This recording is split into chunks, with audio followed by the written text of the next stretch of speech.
always, I'm sure it's going to be a surprise. Let's start with Mr. John Hanson. Come on up.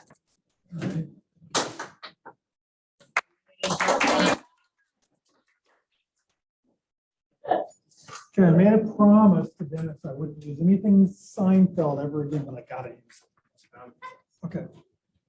Just a quick little video, just to set the mood.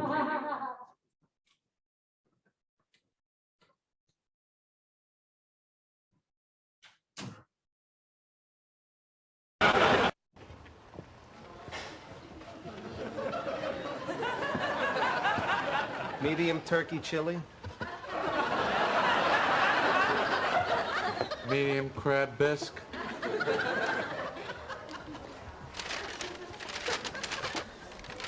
I didn't get any bread. Just forget it, let it go. Excuse me, I think you forgot my bread. Bread, $2 extra. $2, but everyone in front of me got free bread.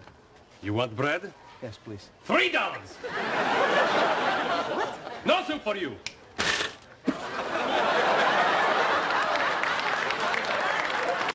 Classic, soup Nazi, right?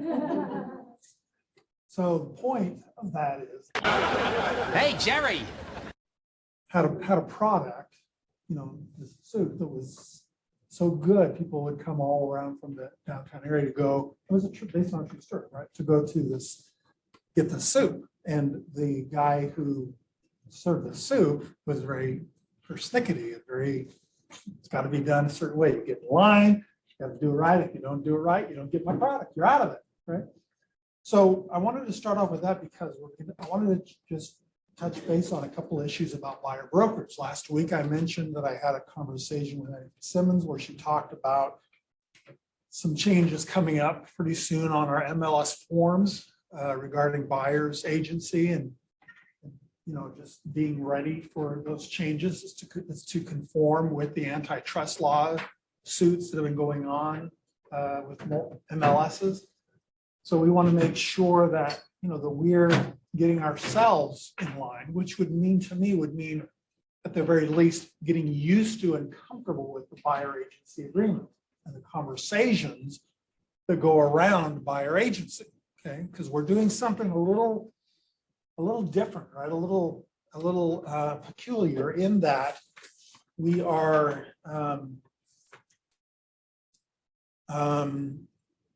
performing services representing a buyer and getting paid by a seller.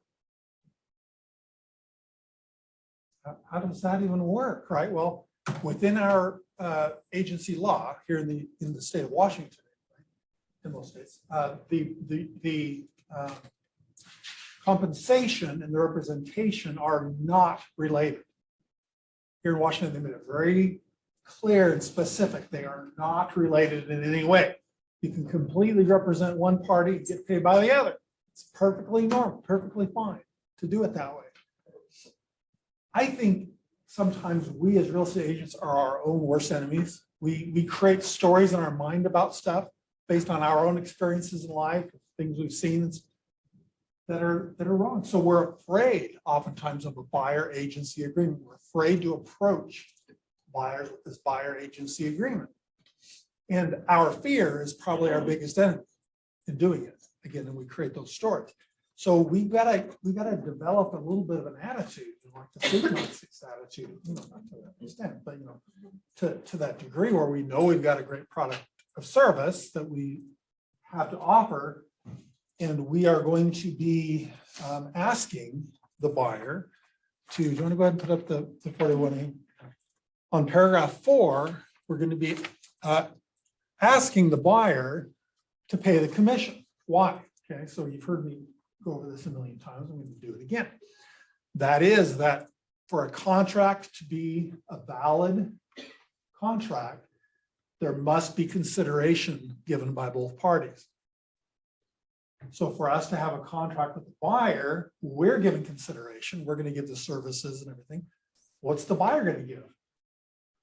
Oh, I'm going to have Mark pay the commission. Dan's going to pay. No, you can't have someone else do it. You can't write in that space that the seller is going to pay the commission. You just can't do it. For it to be a valid contract, it's got to say that the buyer is going to pay it. Now, is the buyer going to pay it? Probably not. Probably not, because the way we work our business and the way it's done it for years and continues to do so is that you make the commitment to pay me the commission so we can have our buyer contract. But I'm going to be using our MLS, and we have probably, I would say most definitely more than 95% of all the listings that go into our MLS are situations where sellers have already pre-agreed to pay a commission that's going to be adequate for us, right? Probably between 95 and 99%. There'll be those exceptions where they're not going to pay adequate compensation, or that it's going to be too low of compensation. And what you got to do, buyer, is you got to have trust in me to be able to stand in there and get them to pay their, what do they write on this? To pay their to do their duty and pay the commissions.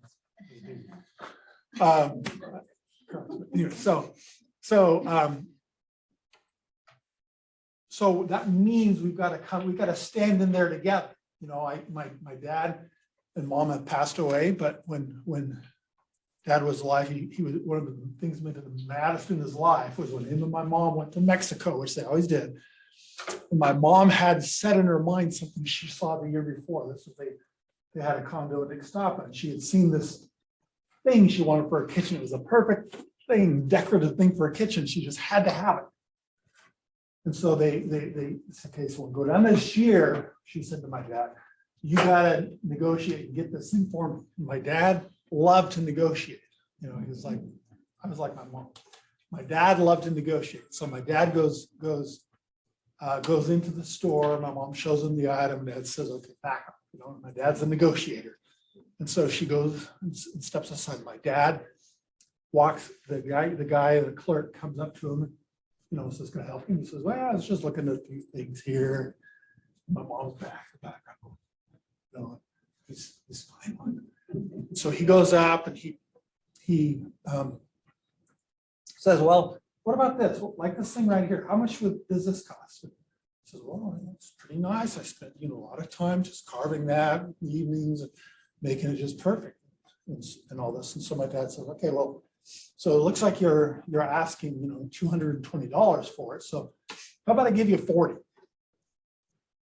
And the guy says, oh, no. You know, and he goes on trying to sell how great it is and everything else. And my dad said, okay, well, it's okay, because, you know, I noticed there's hundreds of shops all around here, just like yours. I'm sure we can find it just like it, who will be willing to sell for $40. Who'd like my $40? And my dad starts to walk away. You know, so what he was doing was negotiating 101, right? Negotiating 101, which is be the one willing to walk away from the deal, and you're going to be in control, right? So he starts to walk away, and my mom jumps in and says, no, that's the only one in this whole market. I gotta have that one. And my dad's eyes just told me the story. He's so mad still. You know, he told me the story, and he said, oh my gosh, John, you would not believe it. I look at the shopkeeper, and he's just giddy with joy. Mom had just spoiled the whole thing. Well, I share that with you so that you might be able to think of your own type of a negotiating situation where the two parties have to be together, joined together in their strategy, because one of them who throws the other one under the bus, like my mom did to my dad, destroys the whole thing, right? And when we're doing buyer agency, we've got to be able to, if they put a price on their $600,000 house of $3 million, we're going to have to do some negotiating, right? And I'm not going to throw you under the bus for that purchase. I'm going to make sure you get it, you know, as value.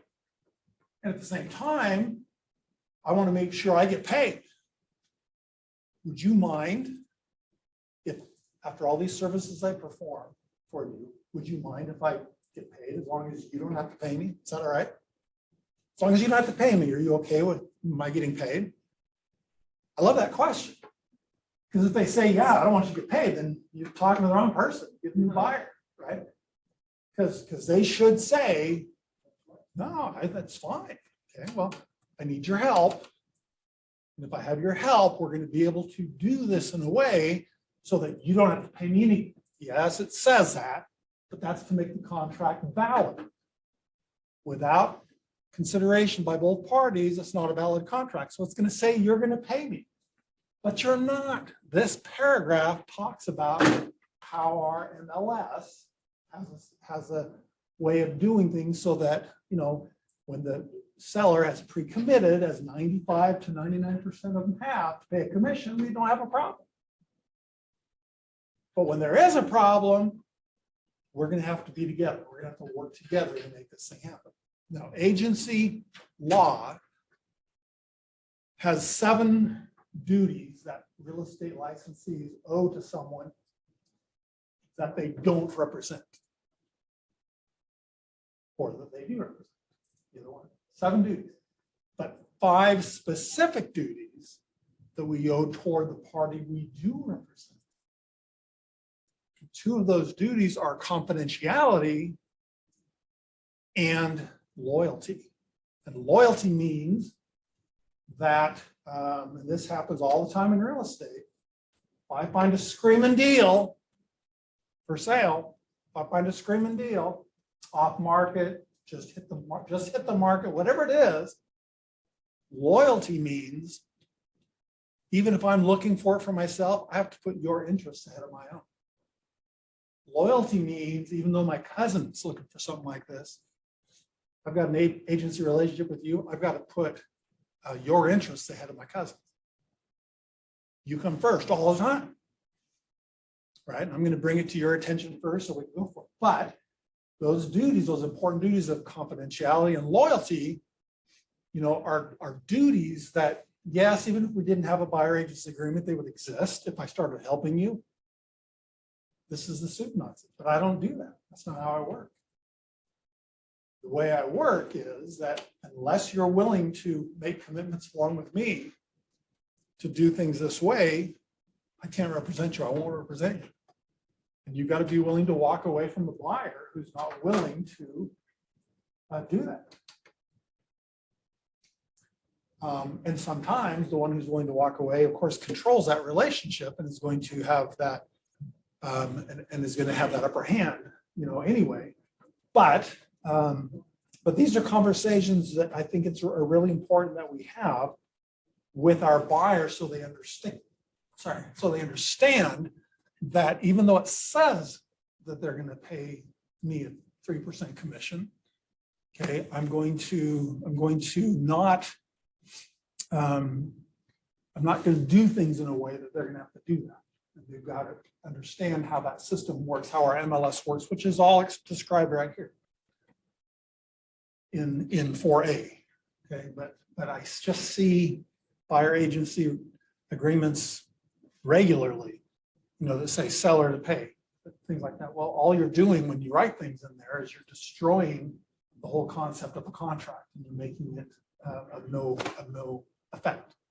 So to make that contract of effect and force, we've got to have an amount in there and have them understand that this modifies it, that they're not going to have to pay a commission as long as they, you know, work together. But if they want to be like my mom, no, it's the only one in those, you know, that ruins the partnership, right? And you want to not throw the other person under the bus. So, so those are just a few of the dialogues that I think I really like that agency law one, because you can say, you know, whether you use me or not, I guess that's your business, but you'll want to make sure you're holding that agent to the law by having this contract signed between the two of you. So you have a dialogue you can share with us about buyer agency? Oh man, do I? Yes. Okay, so I obviously haven't had a buyer representation signed in like a hot minute, right? But when we do such a good job of understanding and practicing our presentations, you don't, it's autopilot, right? You don't have to think about it. So will you be my buyer? Awesome. John, I'm so excited that we decided to be in business together. So we're going to go over this buyer representation agreement. Is that okay? Sure. Perfect. So as you can see, I represent Keller Williams. That's who I hang my license with. We're looking in Pierce, King, and Thurston County for the areas. And then we're going to go over section 4, and it's my favorite part of the contract. Do you want to know why? Because it goes over my compensation. Super exciting. So as you can see, we usually do about a 3% typical. There's no standard, and that's usually what we see. Now I want to talk to you about this. So John, I don't have an hourly rate. So you're not going to be racking up a bill whether you use 5 hours or 500 hours on my time. And I don't have a retainer fee.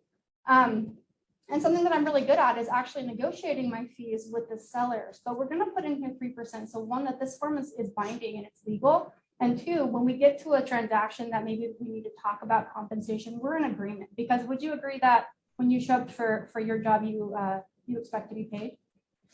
Yeah. Yeah. And I'm really excited, one, to show you my negotiation skills, and two, so you see the value behind what I'm doing. But if we come across a transaction to where we need to talk about my compensation that's not covered by the third party, we're going to be able to have that conversation. Would you agree? Yeah, but why can't we just write in the seller's going to pay it? Oh, see, so we're going to go farther down, right? So if you look at section A, it goes over that, right? And our MLS is actually really good at having that covered. And there's going to be times where we may not. Let's say you find a for sale by owner. You know what a for sale by owner is? Yeah. Awesome. So if you do come across a for sale by owner, sometimes we have to talk about negotiating my fees. So my ask of you is you let me be the first one to reach out to that seller so that I can have that conversation. And if they don't agree, then me and you have to have a conversation of, is this the property we're looking for? And are you willing to make sure that I get compensated for my time and making sure we can get you into the home of your dreams? Is that a yes? Sounds great. Okay. Do you have any questions about this, John? No. Awesome. Like I said, no hourly rate, no retainer fee. Really good at negotiating my commissions with the other side of the transaction. And if we come across a situation where that isn't so, we'll just have a conversation, okay? That sounds great. And just between us, while you're listening. So where would be a good spot to maybe ask that question? Would you mind if I got paid as long as you don't have to pay me? Once we go down to the next. So you would go. So I always did mine paragraph by paragraph. If they're a really high C, they're going to want to read the dang thing. And chances are most of them don't. But you should have such a clear understanding of what you're having your people sign that it can be upside down on the other side of the table. And you can just go through each paragraph without losing eye contact. Right? How many of you guys can do that with the buyer agreement already right now? Okay. Opportunity, right? Because it helps, one, it shows your professionalism. It shows your confidence behind having them signed. And if they get to the end of that, the other thing I ended with is, John, I want you to know I'm human. And if we come across a situation where I'm doing something that you're not happy with, I ask that you let me know about it. Give me an opportunity to correct my situation or what I'm doing. And if we just decide this isn't working and we don't want to be in business together, I will personally help you find an agent that you're a better fit for. Does that sound fair? Yeah. Okay, perfect. Well, let's sign and we're gonna find you a property. Yeah, I love that guaranteed service. And I love that she brought out the issue of, how you use a lawyer lately. They look at you as a fee. There's fees for everything. It just add up so fast. And we're not doing that. And I don't know if it's in Washington's. I haven't actually looked at it, but I also go over what we do, right? So John, I don't practice law and I did the home inspections and I'm definitely not a lender. So if you have questions that go to those fields, we're going to want to go to the experts within that. What my job is to help you with anything real estate related. There's a lot I'm not going to know. And if I don't know what that is, I'm going to go find that answer and come back to you. Does that sound okay? Yeah. Perfect. So it goes back to expectations, you guys. When you can have those up front at the beginning and then you go into a sticky situation, you're allowed to go back to that conversation and say, do you remember when?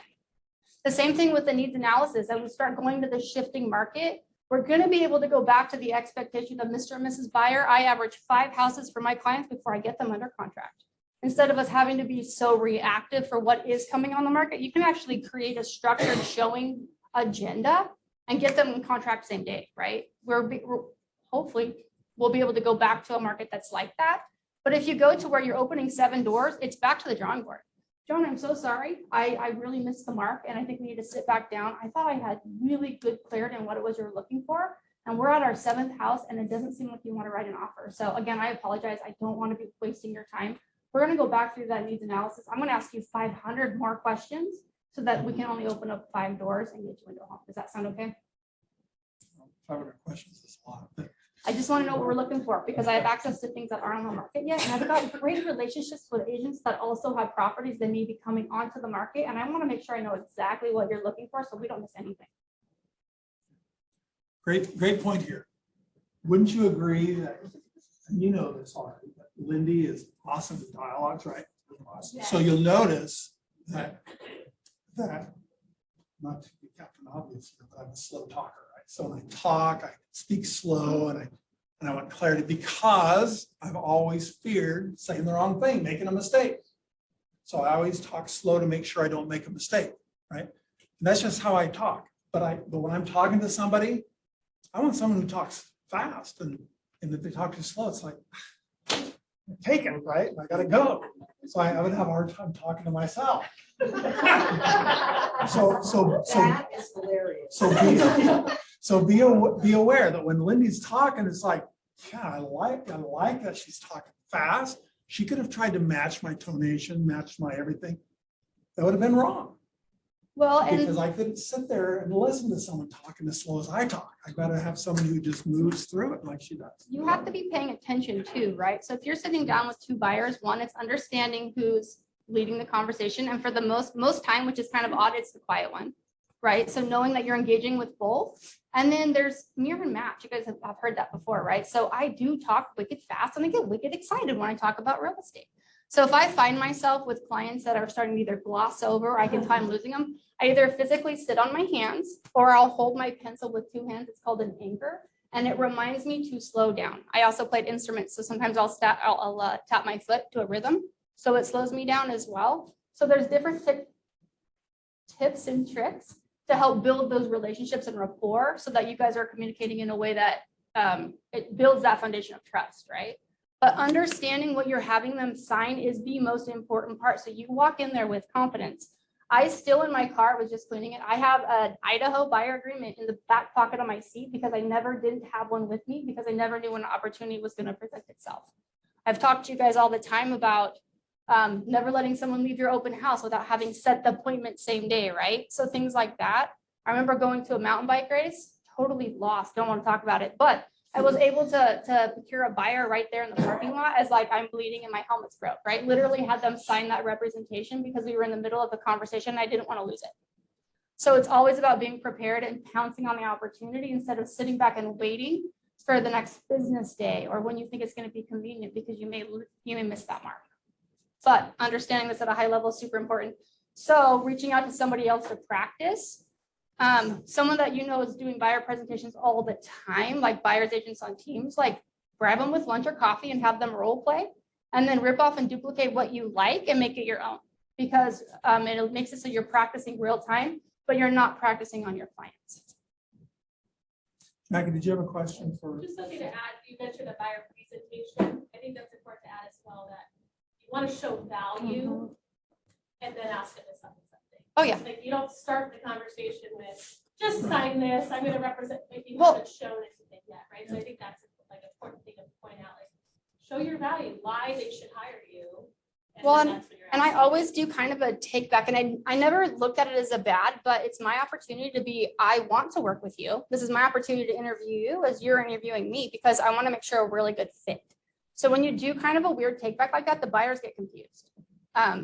And so it kind of piques their interest a little bit that that's a two-way street because there has been one time where I was sitting with clients and 5 minutes in when you're meeting with someone, you're like, this isn't going to go well, but you're not clicking. I went and got my agent from my team named Austin, plugged him in and he loved that transaction and I would have lost my mind, right? So being really strategic and identifying who you want to do business with, because when they call you and their number pops up on your phone and your reaction is this, like you're going to start really, really hating one, what you're doing, and two, you're going to get burnt out. So when you can build a solid pipeline of production to where you can choose who you're going to do business with, it makes it even more enjoyable. I agree with that one. I've actually run into people in the last 8 years or so that they met someone here at the office. They sat down with them. They tried to force them to sign immediately. Got so pissed off they just walked off on it. And then I ran across them like a month later. So that's happened to me twice where I had clients that they were kind of forced to try to do buyer's agents. Well, and you guys, it's really not, I've only had one situation where they didn't want to sign and I asked to earn the right to, meaning I'm going to be willing to show you 2 properties So you understand how I work and that we are going to be a good team. And by the second one, do you agree that if we both agree that we're together on this, you're willing to sign? And I always get it signed. Robin? Well, and part of it, I think a lot of, when somebody's coming to you, they're looking to hire. They're going to hire someone. I do this with, my mindset is so different today than it was 5 years ago. And I mean, it just is so different. They're going to hire someone. So you're really going in after a 0.5%, really? Really? And, so everybody makes such a big deal over this. And it's just kind of like, if you can't give your value, then that's what's going to happen. But maybe you can earn your value. Or in this case, sit down. You cut right into the chase. Here, I'm meeting with you. I'm cutting to the chase. I'm not going to waste any time. I'm going to pay. And if you want to work with me, I'm going to get paid. That to me isn't as good for me. I would rather sit down and talk about agency. I'm going to talk to you why we talk about agency.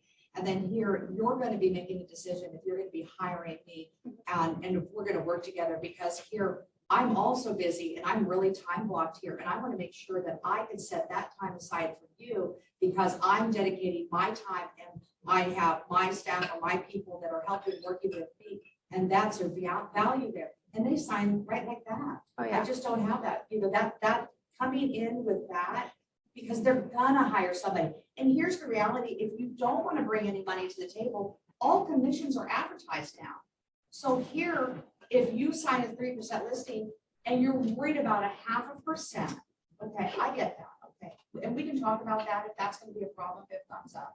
So, and in the end, I want you to make that decision, because if I've earned that in the end, and if I haven't, then let's leave it back where it was at. Oh, yeah. Because, and so maybe coming in it with that angle, then you're really proving yourself to somebody. You have to earn that. You can't get that in 36 seconds after you meet somebody. Oh, and So you guys, sometimes that's please the way know to that do it. that wasn't, this isn't No, just and my I'm not buyer's criticizing. presentation. That's Yeah. just- So, and forgive me, that's not what I need to do. Because Lindy's amazing. She's so scripted. She's amazing. So. But all forgive me, these that's not ideas at all. and dialogues here, we're assuming that we'd already gone over the value proposition. We'd already talked about what it is that we have to provide, so I was making assumptions, but those things. Yeah, agreed 100%, Robin. Yeah. Any other questions?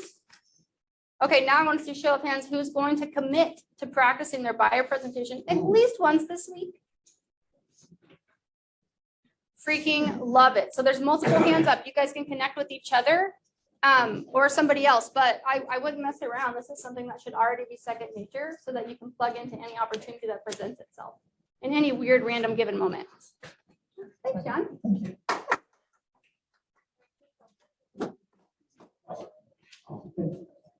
Hi, y'all. I don't know if you've missed me, but I've missed you. I haven't been around. First of all, I would be remiss if I didn't say, if you don't have a physical buyer presentation and you'd like to have one, if it is a service I can help you with, please send me an email. I'd be happy to help. Few things to share. I'm going to try and talk fast because I know we have a lot of things to get to. Please ignore the left side of this screen. That's not for you, or it's your left. I'm right? Yeah. Okay. Ignore that one. The Connect Live section, the Market Center tech trainers and the regional tech trainers are doing a great job of doing some really focused training on Connect Live. And that QR code over there with the cute little dinosaur in it will connect you to the Connect Live calendar. They are doing some great high-level business conversations. So please engage with those if you can. I get a lot of questions about, hey, can you help me set up my 36 touch plan? I probably hear from at least 5 people a week asking the exact question. Some really great people are going to be talking about how they've set up some really customized 36 touch plans. So I definitely try to check that out if you can. So yeah, make sure you're looking at those. They're doing some bi-weekly training. Some few things that have been released. You can go ahead and click forward. So we talked about this a few weeks ago, the new defaults for the KW Cares and the KW Kids Can donations that was voted on by the IALC, that the minimums on those would be automatically $10 each. You can customize it to another amount by hitting other, but just know that it used to default to 0 and now it defaults to 10. So I don't want that to surprise anybody. Make sure you're keeping an eye out for that. Some things that are coming up, and we've said this before, but I'll say it again. The next 2 weeks is a very fluid number. Like, don't hold me to that. Anything after the yellow box is ish. So some things that we're going to see. I know that none of you would ever download a smart plan and put people on it without understanding what's in it. And you would never download and add people to a smart plan with automatic text messages when you don't have a Twilio account. Never do that. But let's say it happens. We're going to get some extra indicators. So what we're going to get is in the contact timeline where it tells you like, hey, this text message was sent. Right now it says, hey, this text message wasn't sent because you don't have Twilio. And in order to fix that, you have to know where to go to fix and find Twilio. Well, now they're going to give you a nice, easy button underneath that alert that told you it's broken. That's going to take you right to where you can fix it. Again, not going to be an issue for any of you because none of you would ever put people on a smart plan that you couldn't use. I've certainly never seen it. But in the off chance it happens, you'll have a lovely, easy button that'll take you right where you'd like to be. Next. That's okay. You're good. We talked about this one a little bit. Referrals is getting some updates around being able to look more specifically for the type of agent you'd like to refer to. So you can look at their average listing price, their sales volume, their closed units. I really want to point out this language is spoken one. We see it all the time, right? Who's got an agent who speaks Cantonese, whatever, what have you. Please go into your white pages and update your languages. That's where this is going to pull from. So if you are one of our agents who speaks multiple languages, I don't want you to miss out on those referral opportunities by not having correct and current information in white pages. So please set yourself up for success here and make sure you're updating that. New filter option in KW Consumer, we're going to get an HOA filter. So you can look at what the HOA dues would be for a property. For a lot of people who are looking at the bottom line of their monthly payment, this is a huge important factor for them. It will always default to what the monthly amount is, no matter how that's actually charged.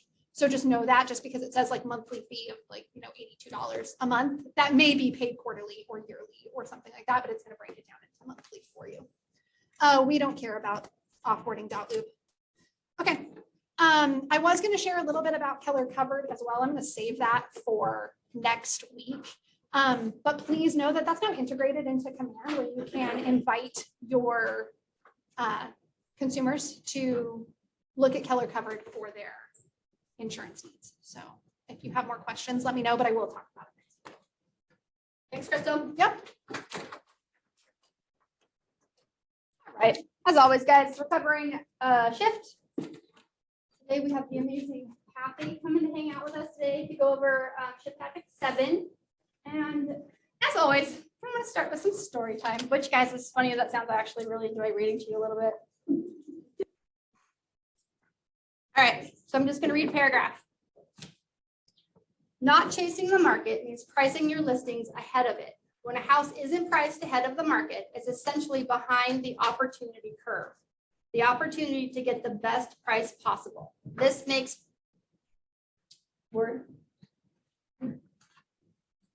Paradoxical. that one. But it's actually the fundamental principle of successful pricing in a shift. Successful pricing means getting the maximum price for a house in that market, but the strategies can differ based upon the direction of the market.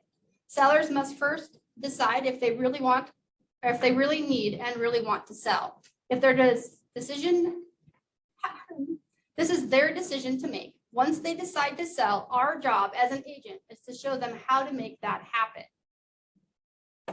All right. Well, introduce yourself. How long have you been in real estate?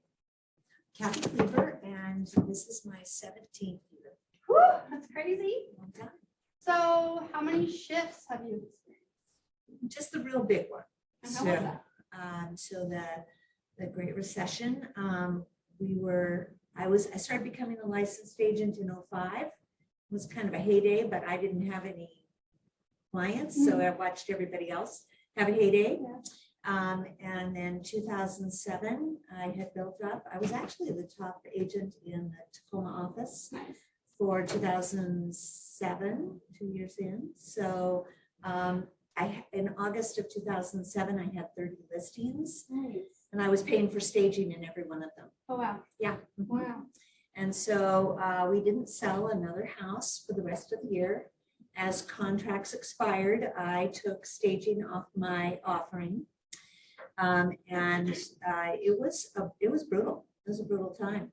So I learned what chasing the market was. So fortunately had a lot of reserves and just blew through it. So because we were committed. Do you guys know what she means by chasing the market? What does that mean to you guys? It means it's dropping faster than you're dropping your pricing. Yep. I mean, you're pricing for yesterday's prices. Yeah. You're behind the mark, right? So again, you guys, read Shift Tactics 7. It has a lot of graphs and visuals that you can actually either draw for your clients or just plug into your presentations as we talk about proper expectations and as we sharpen our skills and develop things like actual marketing strategies. There is more to selling a listing than just putting a sign in a yard when we see shifts in markets. And then it is about pricing, right? Because that is the one thing that will make a property move is the right price. So jump right into it. Can you share kind of your guys' strategy, how one, you're pricing houses, and then how you would maybe change your tactic to price a house for something that you're trying to be ahead of? Sure. Well, I want to just add to how we ran through that course of time and what I learned. So, we were doing price reductions. We were meeting with clients on a weekly basis. We were taking those prices down to the point where it was matching to what others were listing at in our neighborhood, what others had just sold at in the neighborhood. But for those sellers to go further down than that, it was already such a brutal time. And so getting them to make those drops was, we were really learning how to talk about partnership. That I was still committed to getting this done for them. We talked about their reasoning for selling. Was it an opportunity to just keep the house and ride this out? And they weren't in that situation either, where they could pull it off the market. So the ones that would allow me to get ahead of it and be the best deal, those were the ones that sold the first. And so then I could use those as an example to the others. But finding someone that you're having those fierce conversations with about how you are really wanting to make sure you're taking care of them. And, you want me to be completely honest with you, right? So, there's scripts that we all have that, kind of bring us back to that we want to have a real conversation and we want to be dealing with something that is so unprecedented in our time. This is a crystal ball environment. We're in another crystal ball environment right now. So, we've just come out of, the pandemic and people are feeling so much volatility to getting back out and doing things. Our industry was pretty insulated to that. We still continued to sell houses. Some of us had better sales last year than every year before. And yet we have to recognize that as we lead people out of this, there are new changes that they're going through. We're just dealing with so much emotion inside the houses that I start with building the relationship. It's really all about the relationship and talking about what's happening today and how you fared through this and so that they know I care at the very beginning of all of it. It's that kind of foundation on which we can then begin to have a conversation about what they're doing now.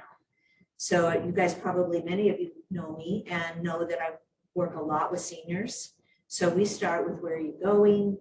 What are you taking with you? What are we doing with the rest of your stuff? And by the time we've been, packing their boxes, there's a lot of trust built up. We put a house on the market for one of our seniors last week and it flew off. We were $110,000 over list. It was crazy. Put 2 houses on the market this Thursday. One of them is doing great, about half the traffic that we normally see, but a beautiful house. It's definitely going to sell, and priced it. I think we dialed right in on it. I have another one in University Place down the street. There was a house that we know by other people coming into our open that they had 100 people in the house, and I'm like, I had 10 families. So you know, we never know when we're going to see the house that just doesn't fly off.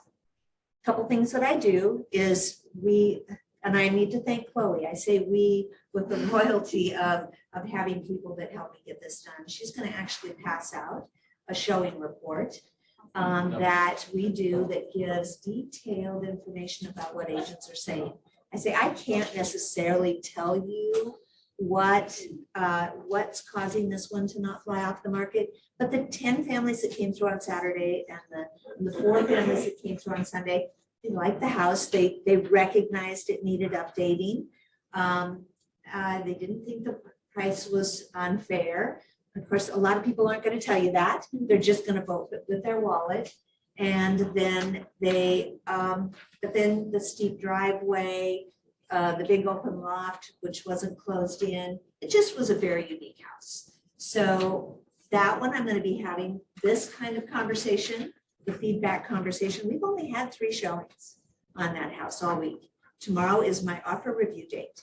And so preparing for the conversation with them that I know it's only a week on the market, and with everything I'm seeing, we want to adjust fast. We want to adjust. We want to get you back into activity on this marketplace.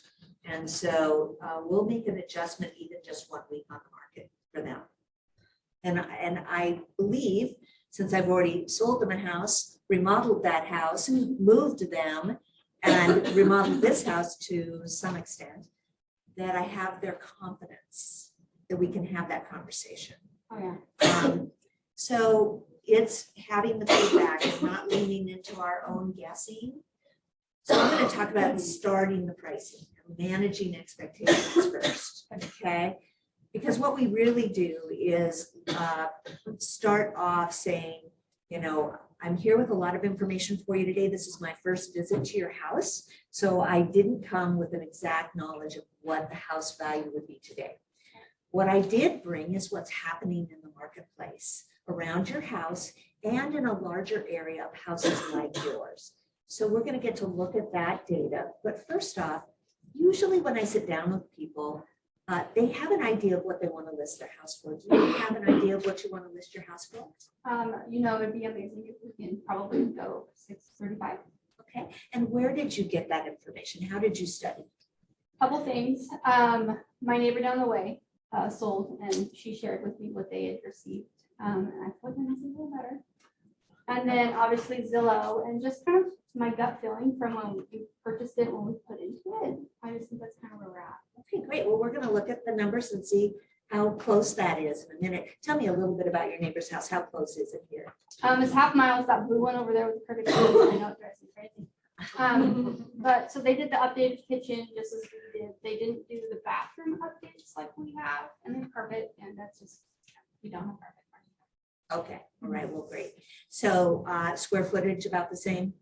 Well, yeah, I mean, they're 2 stories, but theirs goes up, mine goes down. So I don't know Okay. if that makes a difference. All right, okay, and beds and baths about the same? Correct. And the year it was built about the same?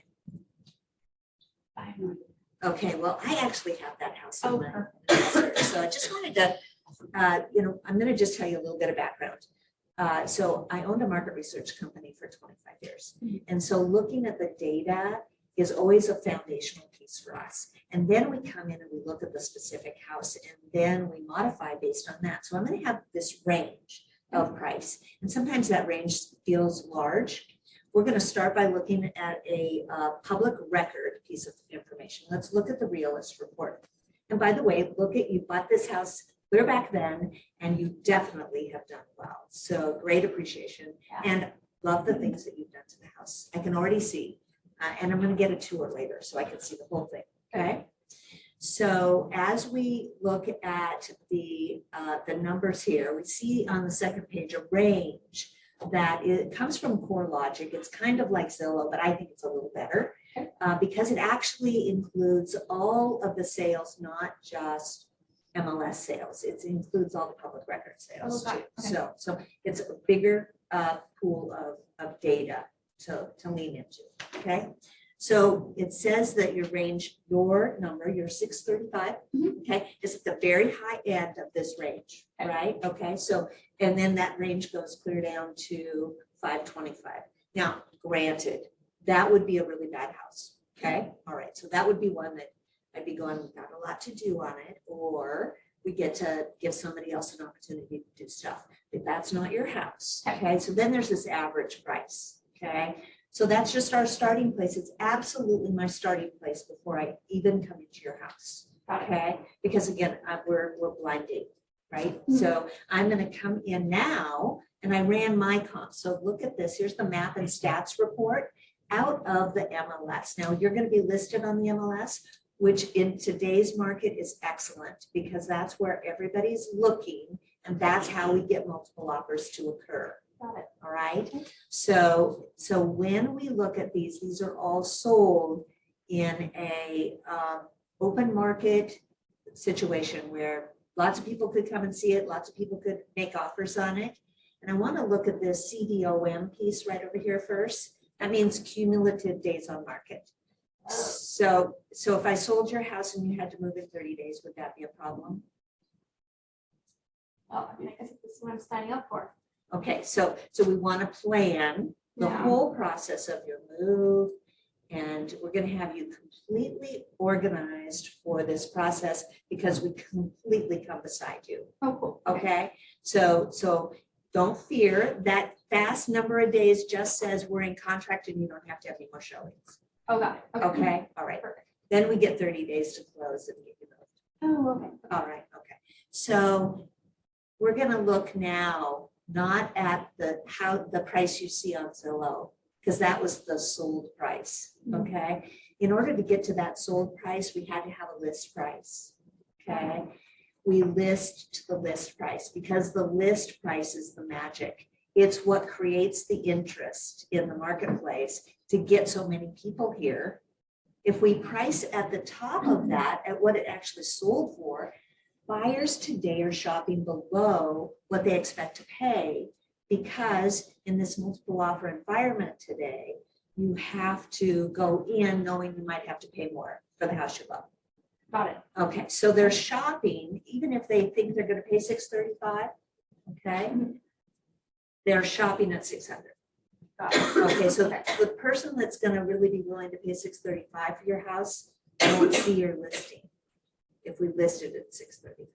Makes sense. Okay, but if we listed in where the numbers are that say that your competition or the ones ahead of us that have shown us how to do it, we list to the list price of houses that are like yours. Got it. Okay. And the other thing that's really important to know is that my integrity and your integrity are on the line here, right? Because if we listed a price you wouldn't be willing to accept, that doesn't make any sense. Okay. You mean like a full price offer? Well, yes, we get a full That's what we price want, offer, right? right? If we get a full price offer, and I've had people say to me, we can list really low, I don't have to accept that, right? And I say, well, actually, we're going to list at a price that if all I can get for you is one full price offer, because, you know, it's a crystal ball question. I don't know how many offers I'm going to get for you yet. But if all I can get for you is one full price offer and we've done all of our marketing and all of our open houses and all of our follow-up, put our best foot forward on it, and all I get for you is one full price offer, I need to know that you'd be willing to accept that offer. And you said we're gonna start around 6? That's kind of what you're looking at? Well, in these numbers, let's look at those together. So here is some houses less than that. In the same square footage, let's look at beds and baths. These are all within a 1 mile radius. Now I want to, before we decide that number, I'm going to show you another book here. So let's look at this. We're doing this as a partnership. Okay. So here's my cloud CMA for you. Okay. It's my CMA. And the nice thing about this is we're going to, now let's look at a few of those houses that we'd like to, Let's look at that one that's sold for $650, just real close. Yeah. Let's look at, say they've got the hardwood floors too. Yeah. Yeah, and so they, really nice kitchen like you. Okay, so we might be able to get you $650, but not if we list there. Okay. Okay, Got it. that makes sense? So let's look at those pictures. Now let's come back and say, we'd like to be like this one. Where did they list? Oh, yeah, they listed at $595. Got it. Okay, all right. Do you see the process here of building a momentum around your house and getting enough activity? Mhm. Yep. Now, I do need to say that we are having a shift in this marketplace today, okay?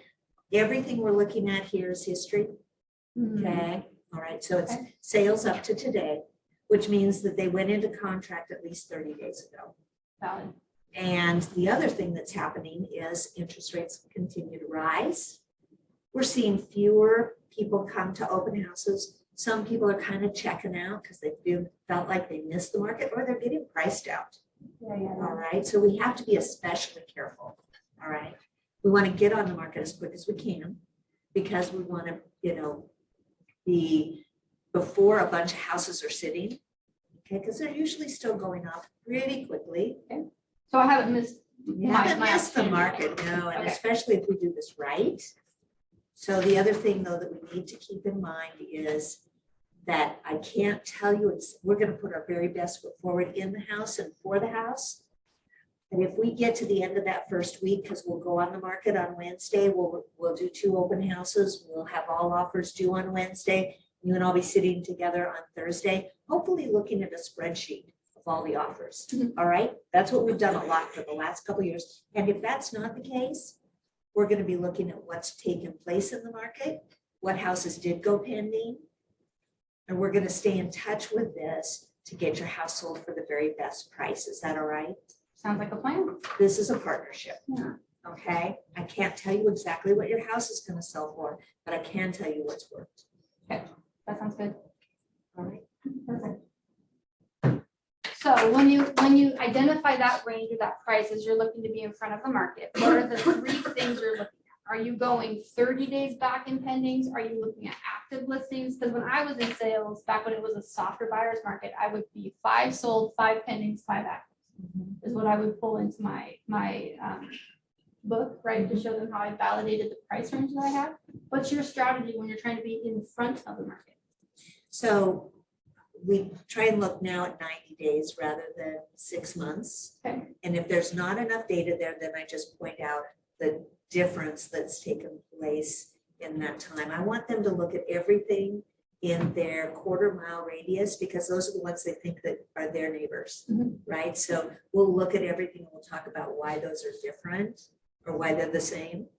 And then, so we'll look at all of that, and then we'll broaden out to houses more like theirs up to a mile radius. And then I remind them, that's really what the appraiser's looking at.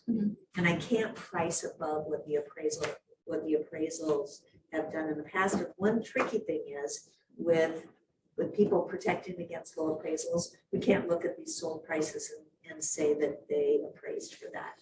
Yeah. Okay. Yeah. So I'm looking at what's right in your neighborhood in the 1 mile radius, what's like yours, and what went off the market in the last week. What went on and went off, and what did not go off the market? What sat? Okay, and why did it sit? Okay. Which we're So- seeing more of, right? You guys are seeing longer days on market and more houses sitting, for sure. And sitting, I'm saying that loosely, right? They're not like sitting. What I have noticed too is more houses coming out because people have realized that the market is changing, so more listings are coming out too. So more competition for the sales. And it's gonna look like more houses are coming on the market just because they're not flying off the market, even if they come on at the same pace. We had more houses come on the market this last year than any year before. And in the Northwest MLS, we were 104% of list price across the state, Northwest MLS. Our office was 105%, and Team Red was 106. So Another really easy dialogue that you guys can have in your presentations when you don't feel confident going over specific numbers as ranges, right? So Mr. and Mrs. Seller, if we list this house and we have no showings, that's telling us, the market is telling us we're about 10% above market value. If we have a ton of showings and no offers, we're probably about 5% above market value. Now, the sweet spot on the strategy that we're going to be at is listing right at market value, or maybe even just a little bit before or below, because we want to cause a lot of activity. So the buyers will then negotiate against themselves and instead of against you. Does that sound okay? Awesome. Okay, so if we get here and we're sitting here a week or even 14 days from now, are you willing to have a price correction? Is the word I use, a price correction to adjust this so that we can make sure we're getting to your goal, right? Setting expectations. Also, if you guys are to a point now where the market's starting to get aggressive enough, I used to have them sign in my agreement when we could do an automatic price drop. So in 14 days, if this house doesn't sell, you know I'm going to be picking up the phone and calling you on Friday of the price we've already agreed upon based on what you signed, right? So I'd have certain increments to adjust the prices. And then if you guys are going to be doing price adjustments, don't do something silly. So if you're listing $1 million house and you drop a 10K, do you really think that's going to get the job done? Not so much, right? So you've got to be strategic and being mindful of the amount that you're doing a price correction. Is it going to go into a different buyer bracket, meaning people that haven't been looking in that price range is going to open up more doors? That's what you're thinking about when you're doing a price correction, okay? All the things. As you can tell, she's done this a time or two, you know, and it's a great opportunity to kind of pick her brain. So what questions do you guys have for her when it comes to pricing? Either how do you price now? How do you price when you were in the middle of the shift? And then how do you have the conversations to help with the expectations? Any questions for her? We're talking about price corrections. Is there a time frame that you say, I'm gonna watch this and see how it goes, right? We've gotten so used to listening on Thursday, Friday, or under contract recommendations day. That was never gonna be sustainable, right? But how do we coach through our sellers, really, and our buyers? I remember when I first got into business, if the house was on the market for 14 days, it still ended up with multiple offers. That was just normal. And so I'm just kind of thinking through, are you always going to say, okay, if we don't, if, it doesn't sell through this weekend, we're going to correct next weekend? Like, how do you determine those kinds of things, I guess? So Jackie, you're gonna be Candy, I'm gonna prepare for you for my conversation that I'm having this week. So Candy, we had 3 showings on the house that's scheduled to go see it with an agent this week. That's incredibly low. That's a big red flag for me. So I don't want you to have, time on market is never a seller's friend, okay? So we can't underprice in this marketplace. I've seen it where people did an adjustment, they did a correction, and then they got the multiple offers later. So let's dial this in right now. Let's heed the warning that we've just had, because I had more people to the open houses than came with agents to see the house on their own this week. We want to see that improve this next week. And so what I'd like to recommend is that we bring it down to this. Robin, did you have your hand up? The brilliant reports that Dennis does frequently, and that I think is probably the best source that I have found, is in the info sparks and going into the county and then going in. So when I sit down with people, I'll take the county report and then I'll take the zip code report. So we'll start with the county one, so I'm really kind of interpreting. And this is, a broader scale here, and then we're going to narrow this down and go into your zip code. If you can see how long these houses with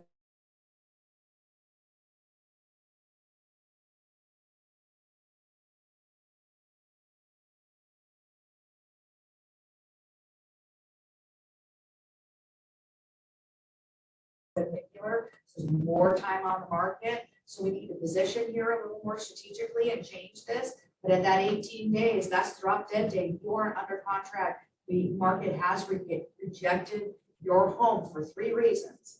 And there's 3 reasons. And I asked them, what do you think they are?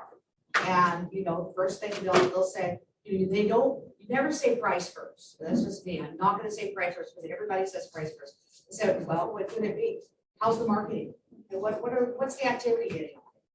How many hits have we had on this site, and how is this going? So how's the marketing going? We can show you the marketing. You're getting tons of activity. Second one is, they don't have scratch and sniff on the MLS. You know, people are saying here, here's your thing. Got a doggy smell, okay? Unfortunately, when you clean the carpets, it lifted it, it brought Fido back to life. So, you know, might have to go in with some more enzyme, okay? And then the third one is, you know, price, you know, and they rejected your price. And so really it's just, the market has rejected it. It's not that it's priced too high, it's the market's rejects. I like, Robin, that you start with the marketing because we do have the stats on how many hits it had, how many times an agent shared. All that stuff is right there for us. Show our value. Yeah, and remind them that we're not opposed to talking about, is it something we need to do differently? Yeah. Here Here is- is the marketing not adequate? Are we not, we studied the demographic and we're targeting, you know, you go to everybody, you're everybody out there, we're giving this to them. But if the demographic says that your buyer is 30 to 40 or 35 to 45 years old, or let's just use a little lower demographic. I had one around the country. The demographic was that 30 to 45 mark. They had no active high-speed internet. You think anybody's, you know, that number one reason that house wouldn't sell is because of internet. And there was power lines across the back of the property and people thought, oh, it's because of the power lines. Never once did anybody complain about that. It's the internet. So it's just things like that. Who's your demographic? And if that's your demographic and that buyer's not going to buy because of that, you better get outside of that market area and find your buyer. Because that buyer's not going to have that. So, You know, this house that I've got that's kind of keeping me awake at night right now has a master on the main, but a really steep driveway, right? So it's like, that doesn't work. So. well, or just say, stay home. You know, this is such a beautiful home, you're staying here. When it's snowy and wet, you're just staying home. Why would you want to leave? Socially distance yourself at home. That's what we do. Any other questions for Kathy? I do want to respect our time, but this is a really good conversation, so I want to give you the opportunity to ask your questions. So you said you use real leads? I just start with the realist report. Part of what I do there is I get verification that they agree with me on the square footage. You know, what does the public record say about your house? I've got one where we're hiring an appraiser because they disagree with the square footage. So we're going to get an appraiser to come out and verify that before I won't just publish the square footage that they're saying. I say, you know, we do that. And then we get an appraiser that comes and measures it. Then we're in trouble. So And you also mentioned core logic on that. the core logic is the source inside the realist report that gives you that range of value, that estimated value. And if you guys have been following this Cloud CMA has will prepare for you how far off Zillow has been lately for the listing. It's been way off. So I always look Zillow up because they've looked Zillow up. The thing I find when I go to meet with people is ask them, what do they think that's going on in the market? Because, you know, we know what's going on in the market, but what do they think? And really having a little better bearing of what they're thinking, then it's just kind of like, you know, it's interesting to hear what they're thinking. And so like that, that guides both of us then on how we're going to take the conversation. Otherwise, it's like throwing spaghetti at the wall and seeing what sticks. Edgar, did you have a question? I was just say for Zillow estimates, I don't know if you guys have, but before you list something, you take a screenshot of the listing. And once, you know, whatever the number is, and if you list it, they usually Redfin and Zillow will, the algorithm will change it to a couple thousand. So I saved a few good examples where it's so off and just show them, and you'll never hear Zillow or Redfin again fighting prices. Yeah, they're not, you could adjust them. If you guys want, I've had a Zillow conversation with the Zillow people, and it just, sometimes it's really fun to have that conversation with the consumer and with other realtors, because I think a lot of us just don't realize where they get their numbers and how you can really help people understand how insignificant they are. Yeah, so that'd be a great conversation for you to do. All So right. take care Yeah, of you yourself. did great. Thank you so much, Kathy. I'm then turn it over to Debbie, who's got a few things to share with us. Put it back on. Kleber gives us crazy little gifts every month. And Goldie felt it was the only place I could wear it today. We are tough as mothers, is what they say. Anyways, I can do the video that I did last week. Oh, forget it. It's okay. It's okay. We'll forget it. Well, Mike Renard challenged me last week to do a video. Well, if you were here at 5 o'clock last Tuesday night, Goldie tried to help me do a video. And when we were done, I said, oh, just forget it. We were going to play it today, but it's okay. We didn't get to it. But I did do it. And I decided that if Edgar and Mike could increase their business by 20%, after what I did, I'd have lowered it by 20. So we'll just kind of let the video thing go for a while. But I do love teaching. So what we've done is with the classes at Ignite, we've noticed a lot of them have lender questions that are popping up every single day that they're being taught. So we decided to bring back the lending classes, and it'll be once a month. It'll be a lunch and learn. And the first one is June 6th. Yeah, the first Monday in June. And it'll just be from 12 to 1. It'll be very low key, time for lots of questions. And I encourage you that have started teams or adding to your teams with newer agents, just send them. You don't need to come as a whole team, but send whoever you want because it'll really be valuable. And what I work on a lot is so many people are doing the open houses now. Agents are out there, especially the newer agents, and people are coming in with just some general questions. Well, we're going to have a lot of that interaction and help you guide you through some of the questions and stuff that you come up against. So start watching for them. They're going to be every single month. Yes, Edgar. When does that start? June 6th. Okay. Even if you got assistants that want to come on. Okay. Right. Thank you.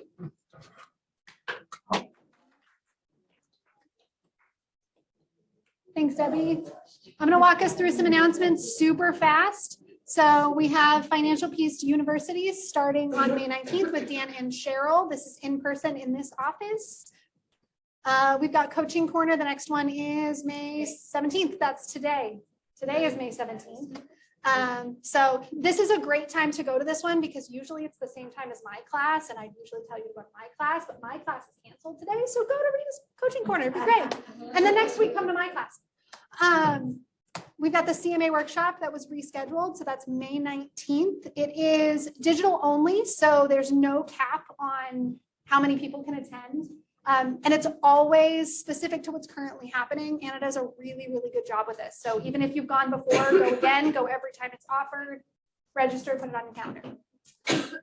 So you want to build a team. This is with Lindy and Nicole. This is happening on the 23rd from 1 to 4 here in this office. There are only 32 seats, and I'm assuming that some of those are taken.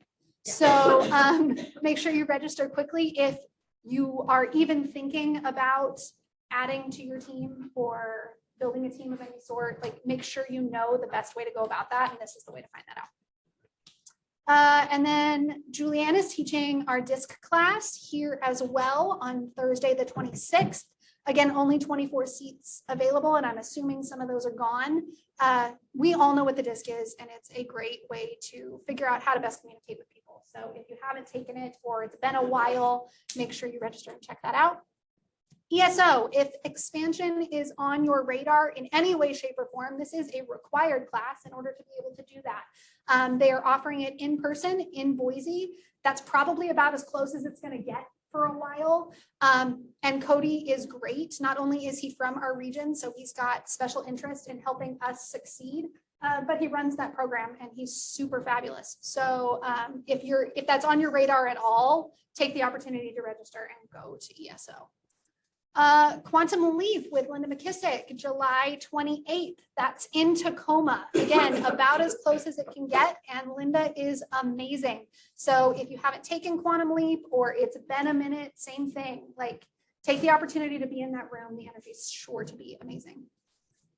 Mega Agent Camp coming up this summer, August 23rd and 24th. We've talked about this a lot. You all know the deal. If you haven't register while the early bird pricing still exists. Like we keep saying early bird tickets are on sale, and we all know that price is going to go away. And then like 3 days after it goes away is when you're all going to want to register.